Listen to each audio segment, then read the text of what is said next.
Hi, this is Judy Marie from the DG Marie Trust.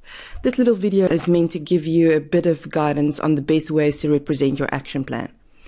Just a quick recap before you start. Your action plan includes the activities that your program will take on to achieve your outcomes, the resources that you will need to implement the activities, as well as the products and services that will result from your activities. So because your action plan will relate to your outcomes, it means that your representation of your plan will also provide a summary of your short and long-term outcomes. Now, there are various ways to represent your action plan, and the model that you choose or create is mostly dependent on your own preference, although your program's complexity and the external requirements from your funders and stakeholders might also influence your decision a bit.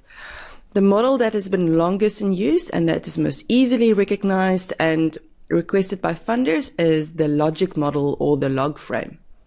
If you Google logic framework or log frame, you will find a very large number of resources and log frame development guides.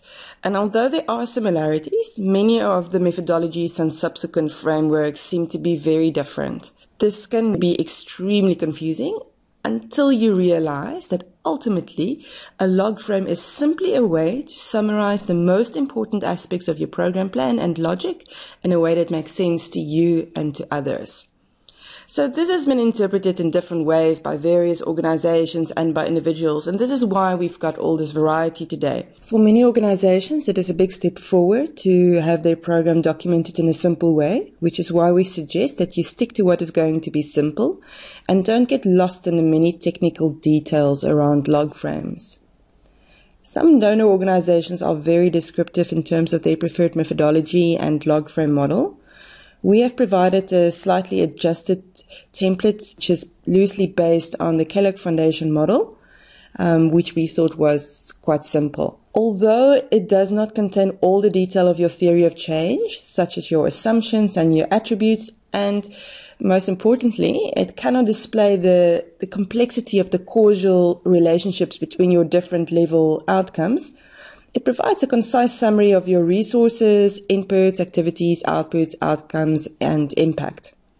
We recommend that you start the process of developing a program or evaluation plan with a theory of change, which allows you to develop a good understanding of the complexities of the program that you are addressing.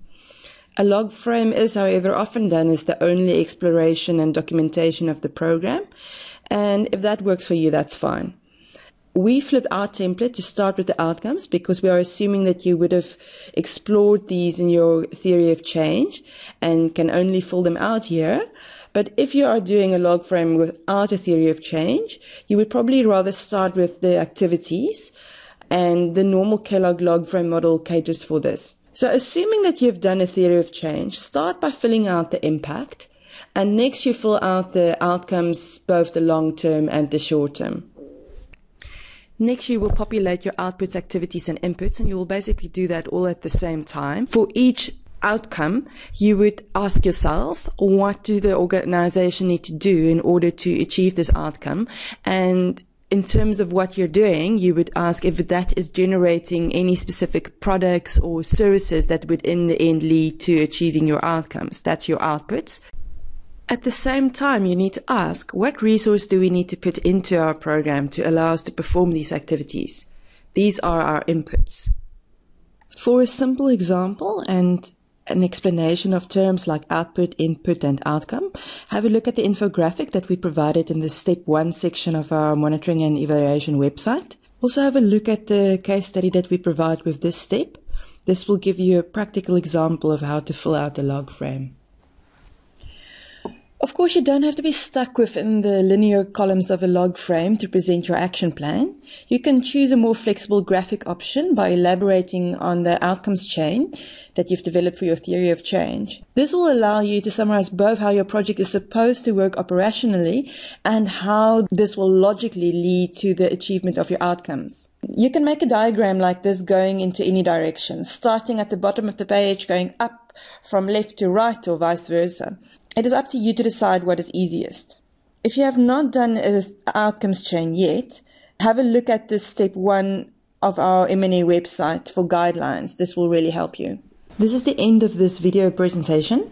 Remember that it forms part of a step-by-step guided monitoring and evaluation resource website, and it is complemented by tools, case studies, and other bite-sized bits of information that's available on the website.